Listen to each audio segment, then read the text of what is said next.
Hello and welcome to your one-stop for vehicle repair, restoration, and everything automotive. This is Bird's Garage.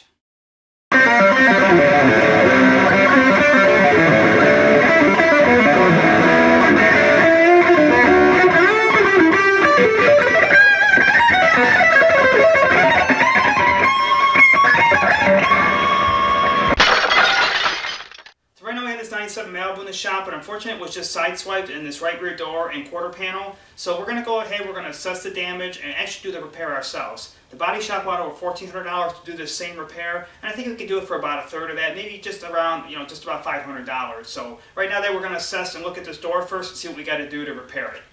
Now, because this car was in almost near perfect condition before it got hit, and the owner was really blue and depressed about it, we're going to call this Project Malibu. So before you go ahead and tackle a big job like this, you want to go ahead and review all the damage, weigh your options, and see what's the best course of action and how you're going to ahead and tackle the repair.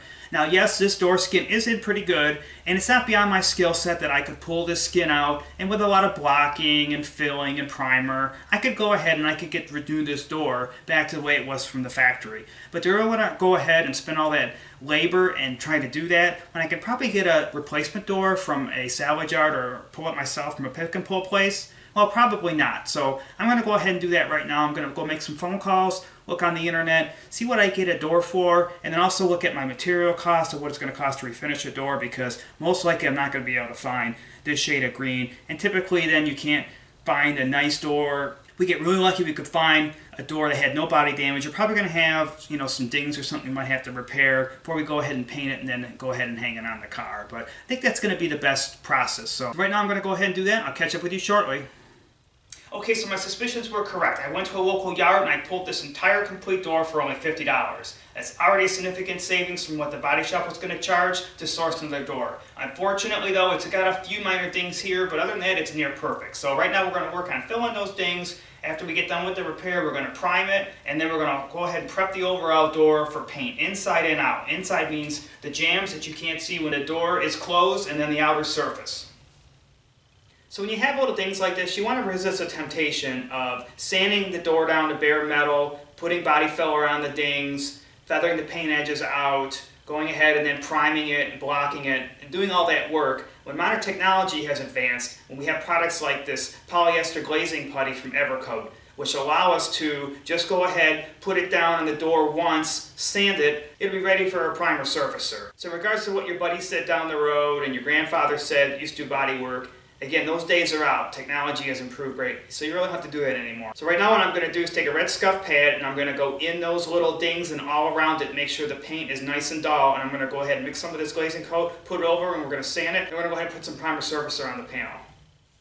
So you can see here I've taken the shine out of these 3 or 4 dings that are right here, and I've gone beyond the area of the actual ding, and that's because like the polyfill is just like body filler, but it's a lot softer and meant for these little tiny dings like this. We always want to go beyond what our repair area is and sand it back down. So I'm probably going to cover up just this area and sand it with 150 grit. You can actually go 80 or 120, but you're going to leave more sand scratches, and I want to make sure that I only want to get this 1 coat of primer and not have to block it. So I'm trying to save a step, which this polyfill does an excellent job of. So I got a few over here as well. I'm going to go ahead and scuff those now, wipe it down with wax and grease remover, mix up a little bit of polyfill, cover up these areas, and then go ahead and sand it.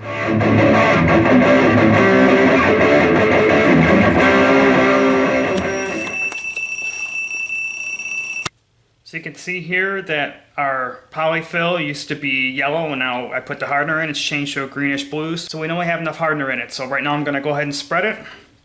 Again, we want to go way beyond the repair because we're probably going to sand 80–90% of it off anyways. Just smooth it kind of evenly. Go ahead with this one here and this one here. And now all I got to do is wait for it to dry, and then we'll hit it with the 150 grit. So whenever you're going to sand body filler on a panel like this, or polyester fill, or whatever you're working on, you always have to be very conscientious of your body lines and look at your curves and see how you're going to approach. You just want to go ahead and start sanding this and hope for the best. In this particular situation, we've got a really nice curve here. So what we're going to do then is we sand it, and I've got my sanding block with fresh 150 grit sandpaper, is we're actually going to sand with the curve. And always go in 45-degree motions back and forth. So we just don't want to sand it like this because you're going to sand it flat and you're not showing any consideration for that curve. So we're just going to sand it a little bit, and it's really soft. It's softer than body filler, so it sands through pretty quick. And again, you're going to take about 80–90% of it off anyways, just to fill that little ding.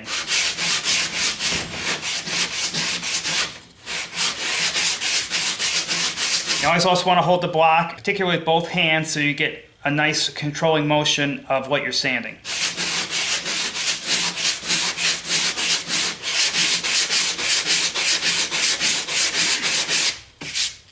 And you can see here, you can still see where the 150 isn't hitting, so we're still high in that. But again, we're only going to take it, so we're going to probably have a little bit area here because that's where the ding was, and that's it.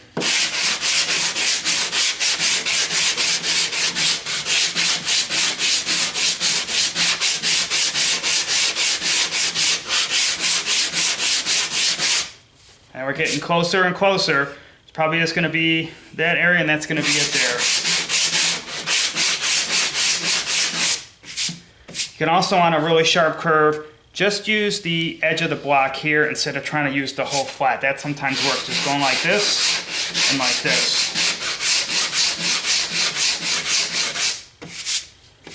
And how do you know you're done? Well, it's kind of a feel. You can feel sometimes with the palm of your hand if it's high or low, or just by looking at it.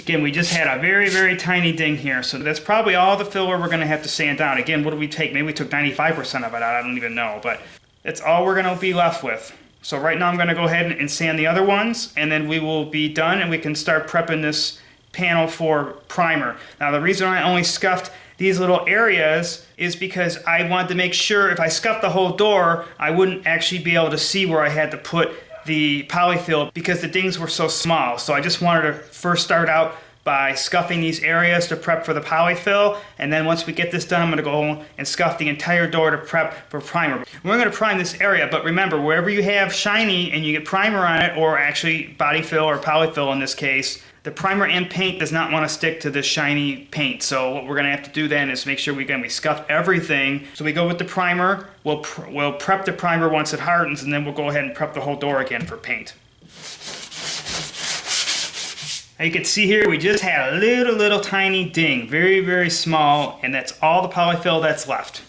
Again, this is why this polyfill is perfect for a job like this, because you just need very, very little amount to take care of what you need to take care of as far as the body damage is concerned.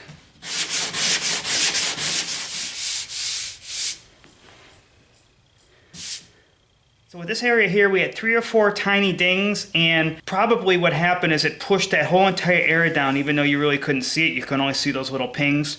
And this feels really good. This feels flat. So what I'm going to do then, I'm just going to leave this polyfill alone right here. So I'm going to go ahead then, blow this off, start scuffing the whole door down, and then go ahead and start mixing up my primer surfacer and spray this area where the scratches are.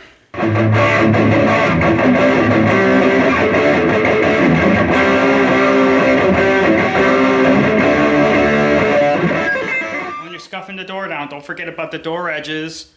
All these little other areas like this that you're going to get paint and primer on, and especially in these little crevices. We can paint right over this molding, that's perfectly acceptable, but we're going to have to also, so we don't have any differences in color, so it doesn't look like the door was ever painted, we're going to have to spray paint a little bit angled down into here. So we'll spray it here, into here, and then down into here. So it's very critical. You got to make sure, take a scuff pad, get in all these little crevices here, all around the edges. Make sure everything does not have any shine left to it. Then you won't have any problems with paint peeling in the future. And we still have to do the inside jamb, but we're going to do that after we prime the door. We'll flip it over. We're going to have to prep it all. We have to take a lot of stuff off. So for me, I hate tape lines. So whatever I can take off on the body, I definitely will. So I have my surfaces scuffed and prepped. I went ahead also and taped off this door handle. I jumped the gun a little bit. I should have taken the handle off first before I started working on this area. But I just taped it off. and I shouldn't have any issues with taking it off later, especially if we still have to prep the primer. The primer will leave a little bit of ring around there where the handle is. It's okay, we'll get rid of it later, it won't be any issues. So I went ahead and mixed up some primer surfacer. I also went around the entire door. I put paper just because I didn't want to get any primer on the underside of the door, because on the Jamb area, we haven't really prepped that area yet. Probably a little bit of an overkill, I put too much paper on, but that's okay. Again, less problems later on when we're going to go ahead and prep the inside jamb to paint it and do all the scuffing and all the work we got to do there. I also went ahead and took off this molding here by the window. I like to take off as many things as I can so I don't have to tape around them and risk getting the tape not exactly in the area that I want and getting some paint on that rubber molding or weather stripping or whatever it is. I just really hate looking at a car where I can tell where it's been repainted, and when I try to resurface something and repaint it and recondition it, I'm trying to make it look like it's ever been touched. So right now I'm going to go ahead, got all my primer surfacer mixed up in my gun, I'm going to go ahead and lay some primer on this area. So you can see the rougher area of those 150-degree scratches where we sanded our polyfill versus the very, very light scratches that our red scuff pad produced. So when we spray our primer surfacer, we definitely are going to cover this area of the 150 scratches, but we're also going to go way beyond that repair. Probably going to have a primer right around this. Now when we go ahead and prep it later, of course we're going to take off some of the edges, but we're going to leave enough here still to cover the repair in the center and make sure that it's a good long-lasting repair where you won't see anything once you put the top coat in. So I already got my primer surfacer mixed. Like I said, I'm going to go ahead and start laying this down, and we should be able to we have to let it dry for a few hours, then we can start prepping it to order then to paint the panel.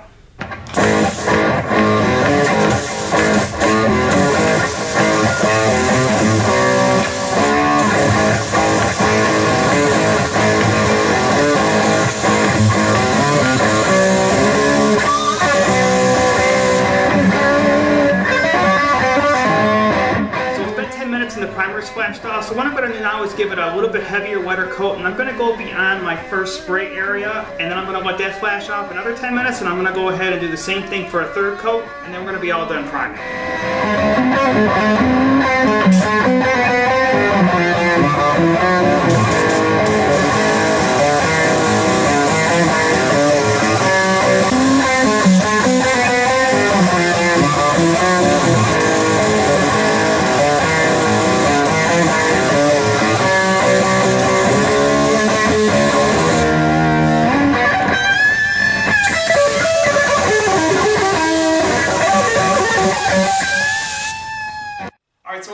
Hours and the primer's fully set up, so I flipped the door back over because right now we're going to start working on prepping the door jamb, so we're going to go ahead and paint that so it matches the body color of the car. Before I did flip the door back over though, I did put a light dust coating of a black spray paint over that repair area on the outer skin of the door, and what that's going to help us do later on, it's going to help us prep to make sure we have all that material taken off and it's nice and smooth. We'll talk about that more when we actually start working on the outer surface to prep for paint, but again, right now we're going to turn our attention to the inner skin. So what I have to do is I have to get all this door panel, anything off that I don't need that's going to get in the way of the paint. So the door hinges, the latch, anything that might get body color on it. Right now we're going to start working on that. So same process here, we got to make the paint dull. So after we're done stripping everything off that we don't need, we're going to then take a red scuff pad, we're going to make all that paint dull, we're going to start taping off what we can't remove, or things like the glass and other areas. We also have to look at any kind of holes we're going to leave because we don't want to get paint in the door and anywhere else we're not supposed to get. So we have a hole, we're going to put tape on the inside so nothing goes back into the door. Another reason you want to do that is for dust reasons. You're going to get a lot of dust and grime, everything in that door, you're not going to be able to get out. And if you start spraying, you spray in a hole, that when with that dust goes in outer areas of holes and creates more of a dirt mess into what you're painting. So again, very important, you want to tape off those areas. So right now we're going to get to work, start scuffing this paint. Okay, so here we have a decal, and I'm going to show you a trick how to preserve decals and labels and things like this on a body without having to take it off and put it back on. So in this particular case, what I'm going to do is I'm going to put a single piece of masking tape over it, and I'm going to use these straight edge of the tape for one straight edge here on the label. So what I'm going to do is just going to put it on the one side, line it up,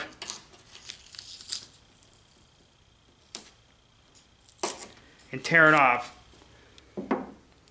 So then for the other three edges, I'm just going to take a razor knife like this, and I'm just going to trim right around the label and then peel the tape off, and then that's going to preserve the label there, and we can just base coat right over it. Now you can just base coat and clear coat and leave it alone, but what I'm going to do is once I base coat it, I'm going to peel off the tape layer and then I'm going to clear over the base coat and the label, and it'll help seal everything and then preserve it so it'll never probably come off again. And nobody will know it, well, except you. You knew that I did it.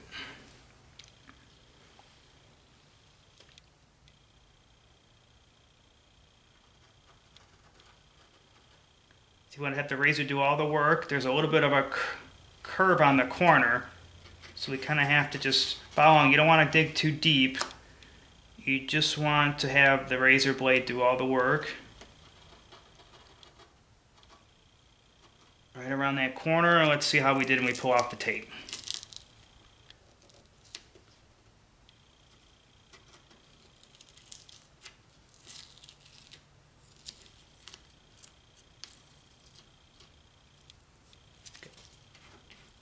One little edge, will just give it a little bit of a cut again.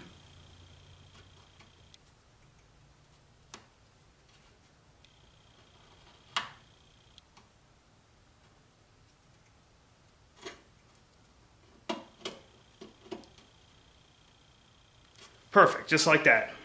So there's pros or cons of leaving this glass up or down. I'm just going to leave it up and keep the seal in place. I'd like to peel the seal off, and I actually could do that most likely with the window down, but we have that little corner window, and I really don't want to have to take that out. I just have to leave it in place. So I decided just to tape all this up with the window in the up position. I'm going to show you a little trick for sealing off this weather stripping. If you take the tape and you see how we have a lot of give over here, and we can lift this window seal up, what we're going to do is we're just going to put it under. We're going to put it under the seal like that, push it down in, and then press it down, and we're going to flip the tape over, and then we have a nice hard line here.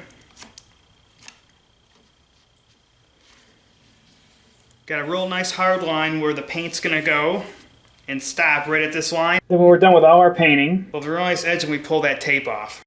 Okay, so I finally got the entire door disassembled, taped off, wiped off, everything I need to do to start spraying base coat. I just mixed it up myself. This job we're using products made by PPG. So before I start spraying, I gotta adjust the gun. I just can't put the material into the gun and hope for the best. So it's a real critical job to get the atomization of the paint proper onto your surface by going ahead then and adjusting the gun. So here I have two knobs that you have to turn that are critical then to adjust the gun. This one up in here, that is your fan, and that's going to control how wide or narrow your material is going to be when it's going to go onto the surface. Your second one then is how much actual physical material, how wet you get it on the surface. So by opening this bottom one up, you're going to get the surface wetter, or by turning it in, you're going to get more of a dry surface. So I'm going to go ahead and test it on this piece of paper, and we'll see what I have. I already kind of set it up a little bit, but you see then up at the top, if I turn it in a lot, you get a real narrow pattern, but if I open it way up, wider and wider. Now if I was going to go ahead and paint the outer surface, I would make sure it's nice and wide, but for this little areas that we're going to do intricate all into the door jamb, we're going to keep it kind of narrow, maybe a little bit wide, but we're not going to open it up super big like we would an exterior of the surface then. Okay, then with the second knob we have to adjust now. We want to see how wet we want to get that surface. So we're going to try that right now. We already got our fan somewhat set. And that could be a little wetter than that. I'm going to open it up some more. That's pretty good. Just for the jam, I'm going to leave it at that. We'll have to adjust it later then when we're going to go ahead and do the outer surface. So right now then I'm going to grab my mask, move the camera, I'm going to start laying down this base coat. So when you come to complex areas like this, you have all these different angles. You got to make sure you aim the paint at these specific flat spots or any kind of curves, or you're going to definitely not have enough paint on those areas and get a dry surface. So the best way to tackle this is you want to take the paint parallel to the surface, and you want to go flat like this, then move it like this, at this angle, down in so you get that curve, and keep going, and then also dust it this way. Move it all in this area so you make sure that you get the paint at 100% coverage on all these different types of surfaces.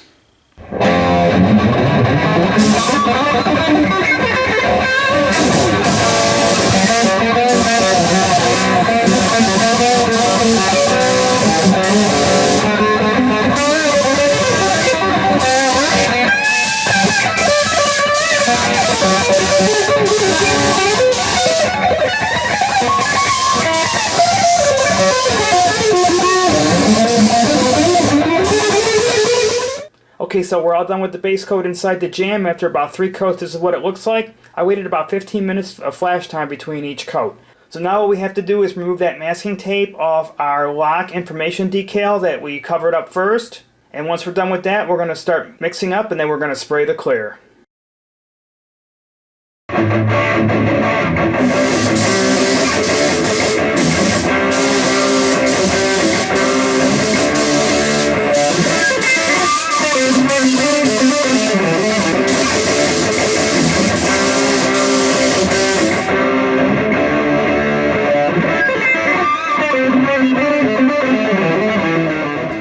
Another day, and the base coat clear coat's given plenty of time to dry.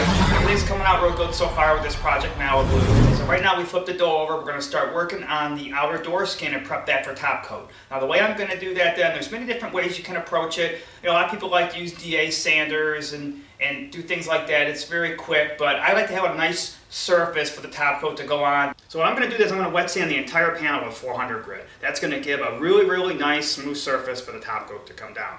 So with using that and the sponge pad here, I'm going to get the door really wet, and then I'm going to go ahead over the whole door as much as I can with this 400 grit sandpaper. And whatever I can't do, like around this inside this molding and everything, where you can't get the paper in, I'm going to go back to the scuff pad. Again, you got to get the door as dull as you can. You got to get rid of all that shine of primer and paint, so the top coat will stick really good. So whenever you use this wet or dry sandpaper for the first time, you want to leave it in the water for a few minutes. Let it soak up, and it takes the bite out of the sandpaper a little bit, and it glides over the surface a little bit better when you first start out than if it was just dry. So what I'm going to do then is I'm actually going to use a spray bottle like this, and I'm just going to put water over here, and I'm going to dip the sandpaper in the pail, and then we're going to just sand back and forth. This is the whole reason we put this guide coat over here when we dusted this with the spray can of black, because you can see here when I sand and sand, you can tell when the texture is going away. Like this. So you can see, you still see a little bit of texture here and here, but you see there's all the texture is gone. That's actually, if you can see that, that's actually a little dirt spot that was in the primer, and we probably can wet sand that out. I don't want to go too deep and take the primer out. You probably really won't notice it in the top coat anyways, because we're going to put a sealer on. But I got to do this the whole entire door, and once that is done, then we'll be able to wipe it off and get ready for our top coat. That's a good idea when you get this far, is take this off and check your work. You can also use a body spreader and take this mess of the primer off and the old paint. But that's actually looking really good. So I'm going to go ahead and progress and do the entire door, wipe it off, and then we get ready for our sealer, then our top coat, then our clear coat. So you can see here our old paint versus our new primer that we put on a few days ago. This is the exact reason why I scuffed the entire door before I put this primer down, because we have a really nice transition here between the primer and the paint. There is no shininess here, and that would cause big issues later on. If you were to paint where that shiny is, where you'd have like a ring, you'd have the old paint, shininess, and new paint, that could eventually come up later on, because again, you're sticking to something shiny, you're not sticking to something that's been dulled and prepped, ready for paint. So another important thing to do is take a blowgun and go all around this molding and make sure that you blow anything out, any kind of dirt or anything, because when you start putting your top coat down, you might blow some air in there when you're painting it, and that's going to come all out and go onto your top coat. That's definitely not a good thing. So this door is pretty much about done. What I'm going to do is I'm going to flip it over again. I'm going to mask off what I painted yesterday, flip it back over, use some wax and grease remover, wipe it down, and go ahead and start mixing up my sealer. Now when I'm working on this repair, I'm using the sponge pad. I'm not holding the sandpaper down just with my fingers. This sponge pad works great, absorbs a little bit of water, so when you put very light pressure, and you want to do it light pressure, you don't want to put any medium or heavy pressure on this. You want mostly the sandpaper to do the work with a little bit of effort from your hand. So whatever surfaces you have, the sponge pad works very nice over it, and you get a good overall consistency of 400 grit scratches.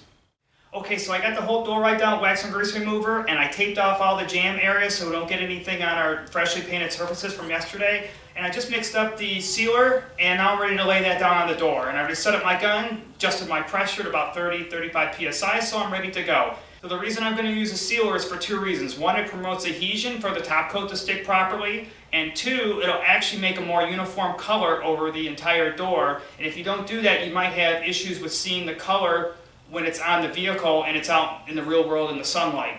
Now normally I would use a dark gray sealer because you always want to match the sealer color with what the top coat is. So this is a dark color paint, and normally I would use a dark color sealer, but I'm actually going with a light colored sealer right now because the original paint on the car is almost 22 years old, so I'm hoping to get a little bit lighter shade and try to match what's on the car already. So right now I'm going to grab my air hose, put my mask on, and we're going to go ahead and start spraying this door.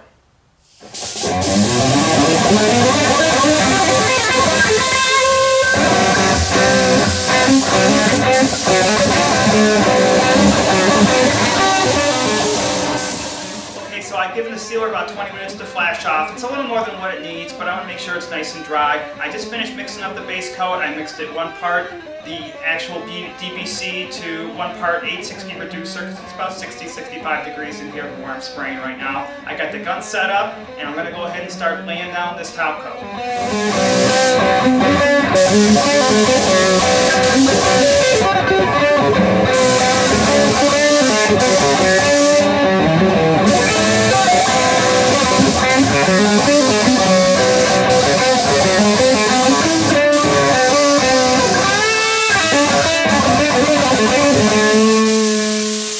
After I'm done with 2 to 3 good wet coats of the top coat, what I'm going to do is I'm going to put a little more reducer in it, and I want to get the color a little bit lighter than what it was before. Also trying to do is I want to then dust the metallic a couple of times, and that helps the flakes stand up and get a nice consistency in with the metallics that are in the paint.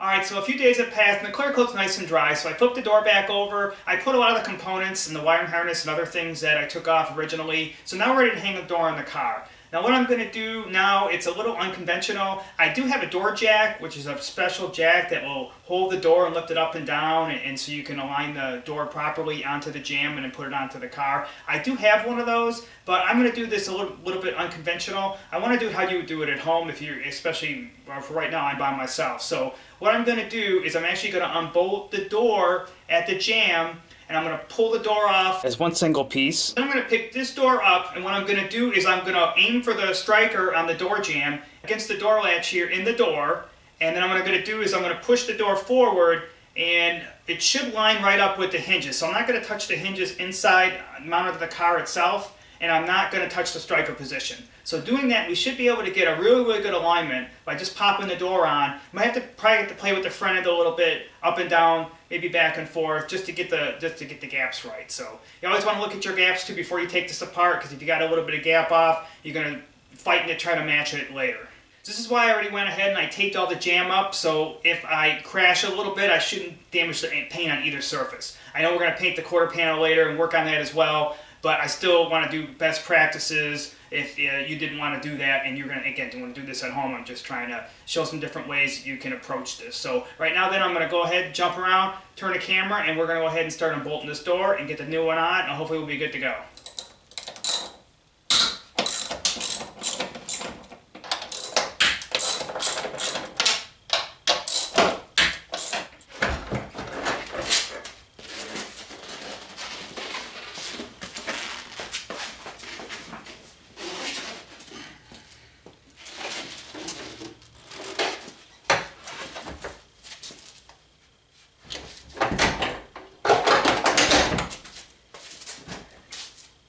So I got all the bolts in the door. When you hang a door like this, it should pop a little bit when you first release the door handle. That's what this one does.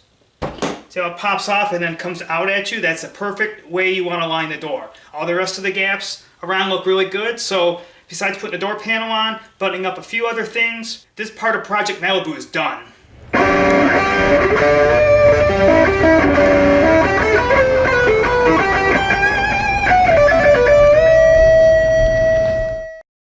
So how many times have you poured paint and primer on and it comes out like this?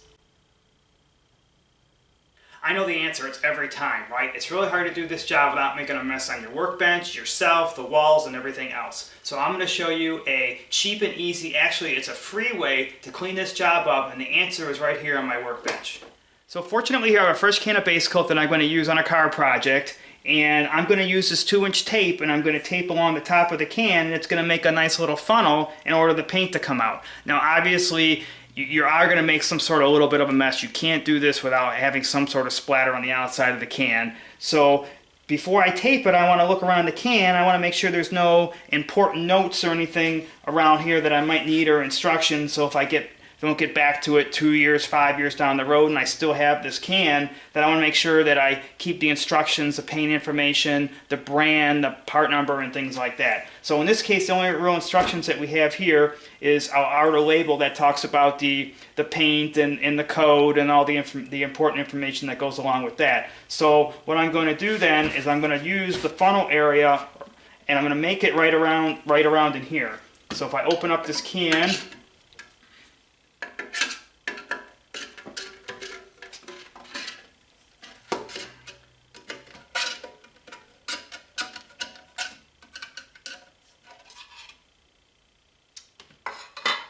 and then I'm just going to put the tape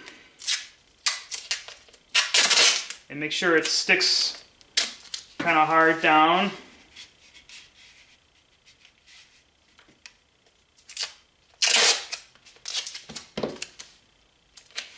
You can even put 2 layers.